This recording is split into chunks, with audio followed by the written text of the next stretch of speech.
Charles III's official coronation ceremony is upon us, as he will officially be crowned as king tomorrow, having ascended to the throne following the death of Queen Elizabeth II in September last year. Now, political analyst Musa Mdunge joins us now to unpack this further. Musa, thank you so much for joining us this evening. Now, King Charles III will be taking up the throne as of tomorrow at the age of 74. But before we get into that, can you just unpack for us the relevance of the royal family in today's setting? Thank you so much, Katlego, for having me, and good evening to you and to your viewers. Certainly tomorrow's coronation of King Charles III will be significant in the lives of many Britons, given the fact that, most people who are United Kingdom citizens were not born yet when the last monarch was coronated in 1953. And so the significance of King Charles's coronation comes in a moment that is very seminal to the global economy. We see the fact that United States unilateralism is being challenged by rising powers such as China, Russia, South Africa, and the BRICS formation.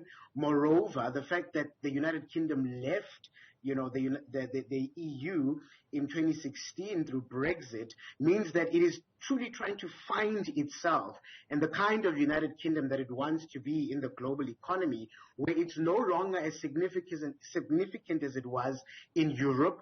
And secondly, it must contend with other powers that will challenge its own ability to be competitive as an advanced economy in the current global world order. And so this coronation takes place in that particular context that makes it very important. Speaking of context, 70 years ago when Queen Elizabeth II was coronated came at a time where it was hope for the Britons. It was the end of the Second World War. The event itself was quite a grand affair with 8,000 attendees, with 129 countries represented. Do you think that the young people of today still resonate with the monarch and the royal family, and especially with the religious representation that they come with in today's context? Certainly, the United Kingdom is no longer what it was in 1953. For one, it is not as white as it used to be. There is a growing population, particularly when you look at those of Asian and Indian descent. They certainly, we've seen an increase and a swelling up of population growth in terms of that demographic. And so certainly the United Kingdom is definitely shifting. It is, there's a younger population that seems to be more liberal, of course, unlike an older population that seems to hold on to the thoughts of Great Britannia as it used to be. And so certainly the shifts in norms and in how people identify as being British is certainly changing. Of course, where I am in Scotland, conversations and debates around Scottish independence have certainly, given rise in the past, say, 10 to 15 years. And so all of this, set the stage for a United Kingdom that needs to ask itself the question, how is it that we show up? And so certainly tomorrow's coronation will be steeped in religious ceremony and tradition. And, there was that debacle, and there continues to be that debate around whether King Charles ought to remain the defender of the faith, which is the Christian faith and the Protestant faith in particular, or he ought to be known as the defender of faiths, in line with the fact that Britain's, religious beliefs are changing, and there's even a growing sect of non-believers or atheists, within the country. And so this is a seminal moment, as I said, for the United Kingdom to decide how it is that it will show up in a new world. Will it reach out to this idea of a global Britain, as was envisioned by those who pushed for Brexit? And in terms of that, there's significant potential there. If you think about the likes of India, you think about the likes of Nigeria, these are going to be the leading economies of the world, and the majority of population growth going into the new century will come from these countries and other African countries. And so, the developing world household will play a very important role. The decision really lies with the United Kingdom, whether they'll see that value and whether they will take up the opportunities as they avail and arise. While you speak of the developing world and the global context, maybe let's talk a little bit about the Commonwealth. And we know, I mean, that had replaced the empire and it had been at the helm of the Queen for over the years. How should we anticipate the relationship between the new monarch and the Commonwealth going into the future? Well, certainly, you know, when one thinks of the Commonwealth of Nations, it is this great legacy of the late monarch Queen Elizabeth II, in which she envisioned, along with the royal household, you know, on how a global Britain or a United Kingdom will look post the Second World War. Remember that her rise to power comes at the moment where Britain's dominance in global affairs is challenged by the rising superpowers of the United States as well as that of the Soviet Union.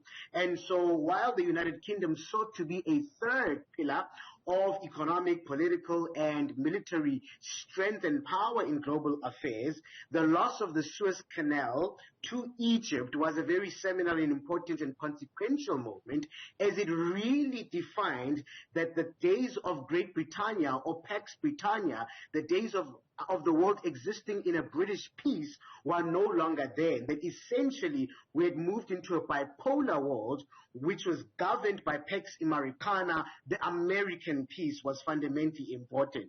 And so the United Kingdom looked towards the Commonwealth as a transition, as a manner in which to shape a new identity around shared values and shared history and traditions.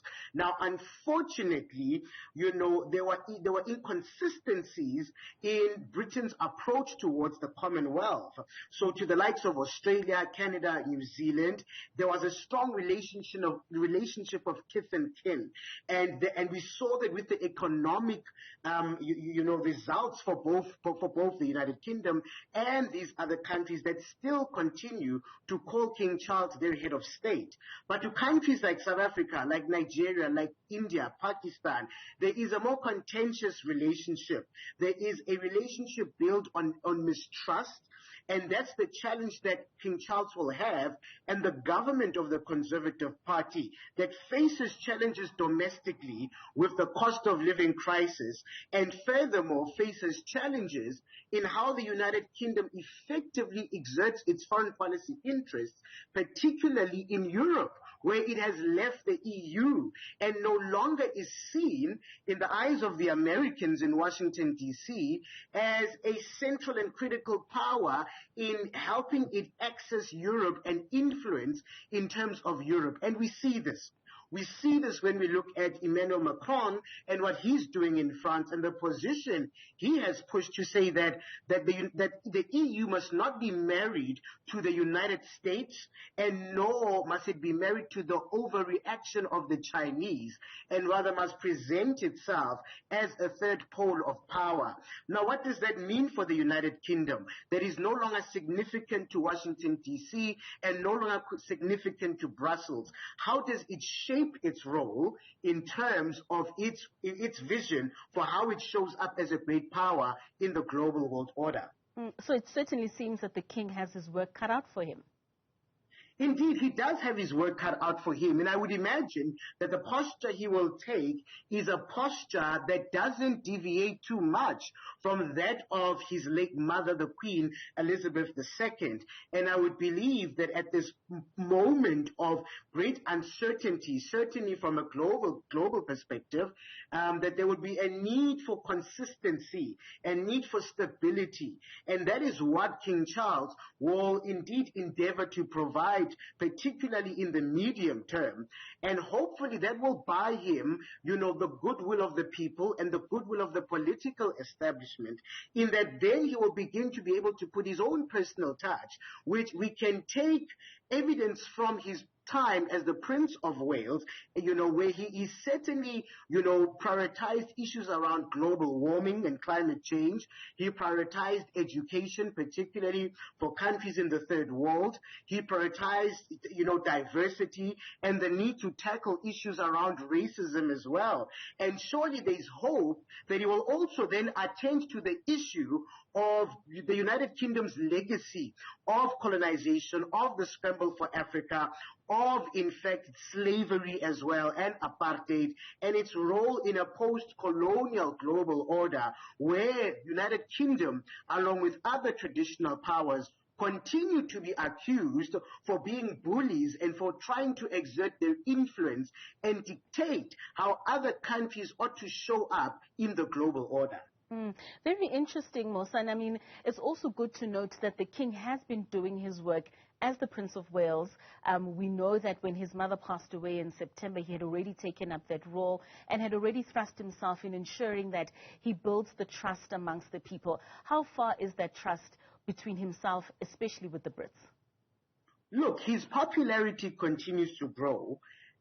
Certainly, it was not made easy by the accusations laid upon the royal family by his own son, the Duke of Sussex, and the Duchess of Sussex, and that relationship continues to cause tensions and will continue to be a headache for the monarchy. Now, what he ought to do, particularly if I were advising the royal family, is to go ahead and rather set the narrative and be open about the accusations, be open about where falsehoods may have arisen in the accusations as they came to the public face and knowledge, and that will be key in driving again popularity. Furthermore, he is made more popular because of the ructions that are happening within the Conservative Party. Today, as you know, were the local elections in the United Kingdom, and in many places, the Conservatives lost seats. In fact,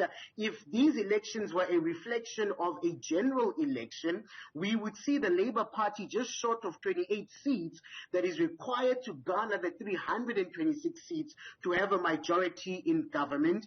And we see the Liberal Democrats as well eating away from Conservative seats, and they are in place to gain about 38 seats. And so a combination between both Labour and the Liberal Dems puts them in pole position to unseat the Conservative Party. And so the king, in terms of his symbol of stability, will become very much important. And it will be key to see how both the Conservative Party and the Labour Party use the relationship with the monarchy in order to stabilize things domestically, in order that, the United Kingdom can reduce the impact of the global external factors that unfortunately sit outside of its influence and power to decide what happens with those events. Case in point, Russia's invasion of Ukraine as an example. Musa, let's just pause our conversation there. When we come back from the break, I just want us to delve deeper into some of the nitty-gritties of tomorrow's coronation ceremony. So stay with us. We're going for a quick ad break. We are discussing the king's coronation that will be taking place tomorrow. Welcome back. Now, King Charles III will officially be taking up the throne tomorrow. Before the break, we were speaking to political analyst Musa Mdunge about the relevance of the monarch in 2023. And now we're going to delve into what we can expect in tomorrow's coronation ceremony. Musa, thank you for staying with us as we now continue with this conversation. We know that a few dignitaries have already arrived in London for the coronation ceremony tomorrow, but we also know that India's vice president will also be in attendance. But from the U.S., the highest official will be the First Lady, which is Jill Biden. What message is this sending out? So, look, one would not want to endeavor to look too much into the fact that it is the First Lady who is representing the United States. It has happened in many great, occasions where it is neither the president nor the vice president, but the first lady or another official who represents, and it goes both ways. At some point, the sister of the late monarch, Princess Mary, was the one who represented the monarch in a state visit to President Lyndon Johnson during the 1960s when the Queen could not make it. So there's a norm and a precedent to this taking place. Certainly the fact that you do have the First Lady attending is a show of how important the relationship is between the United States and the United Kingdom. You'll be aware that, for the president to travel globally comes at a great cost. And certainly during this period of the cost of living crisis that even the United States is experiencing, it would be more prudent to send a lesser official than the President of the United States. But of course, there are other great dignitaries that will be in attendance. As you mentioned, the Vice President of India will be there. We know that the President of Ukraine, Volodymyr Zelensky, will also be in attendance, and various other dignitaries. What is of more importance is who has not been invited and who will not be in attendance.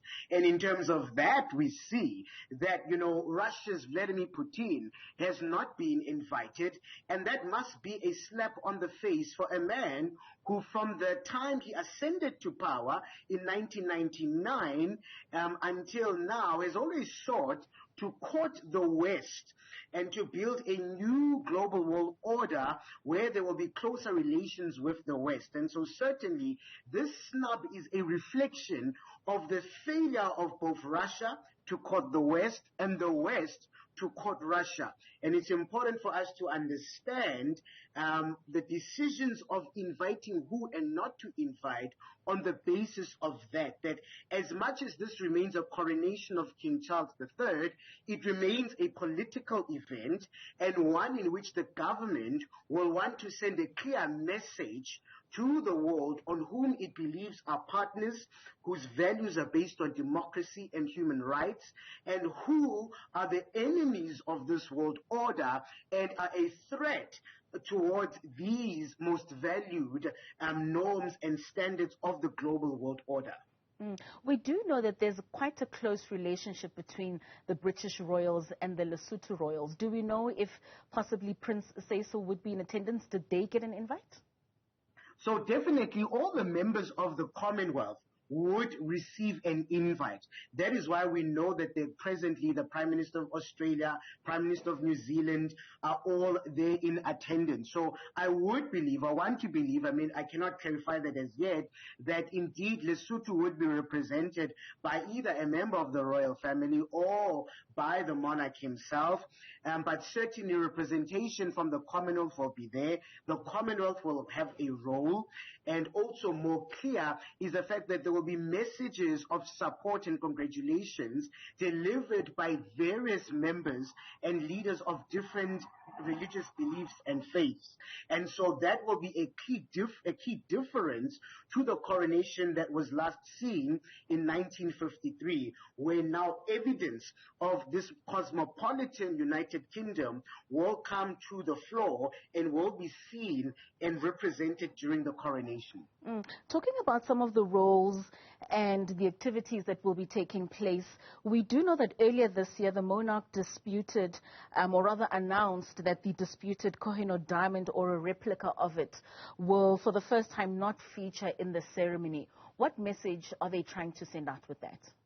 Well, with that, it comes at a time where there has been a rising, of course, debate and criticism laid upon the royal family for the fact that they continue to wear these crown jewels that are a symbol of British colonization and dominance over a people, and secondly, the continued inequality that shapes the relationship between the developing North and the developing South.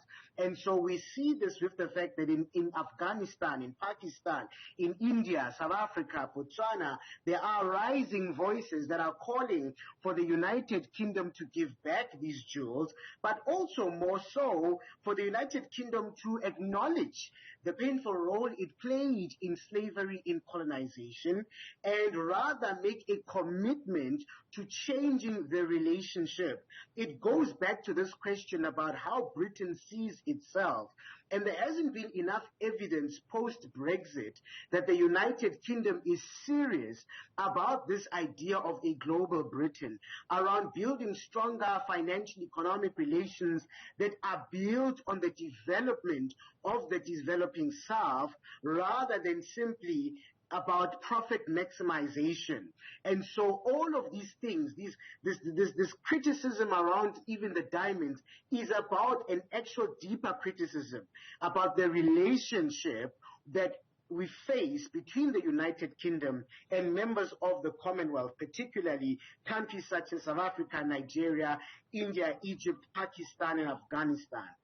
So should we even hold our breath, especially like countries such as India, Pakistan, and South Africa, in just even getting that acknowledgement? Look, I think at this point, the challenges of the United Kingdom run deep. It would be a matter that the king would have to, in fact, enforce.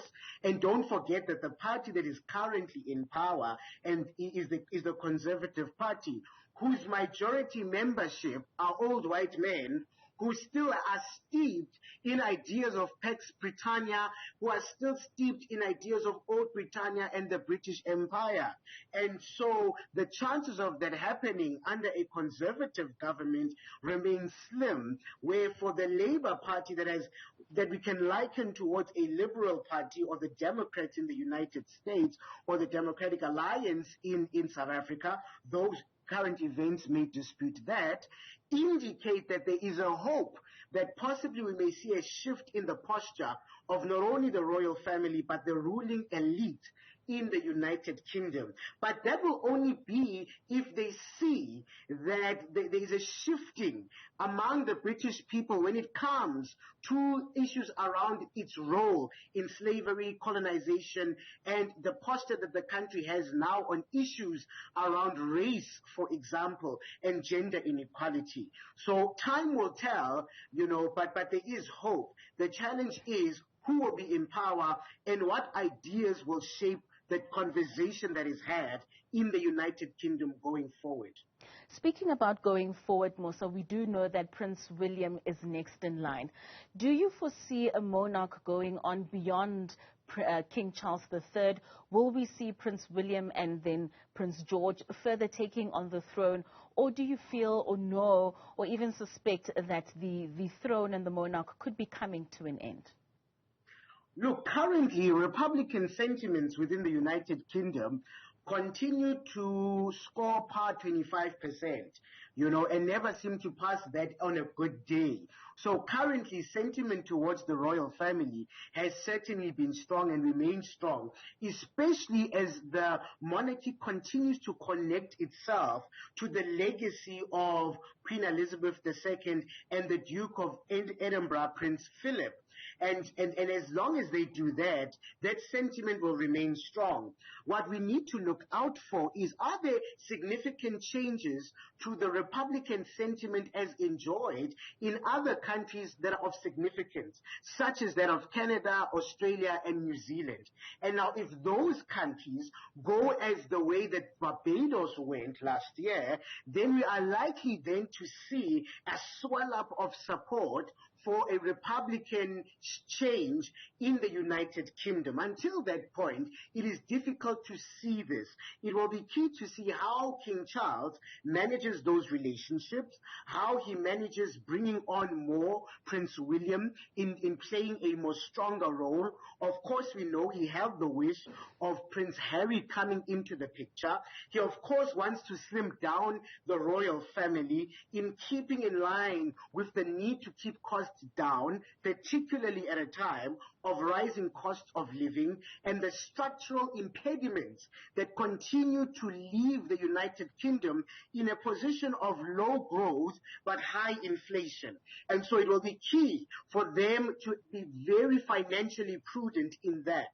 And so the monarchy, I do foresee, will last until at least Prince George, King Charles III's grandchild, ascending or rather ascending to the throne. What happens until that point, is anybody's guess, and one will have to wait and see.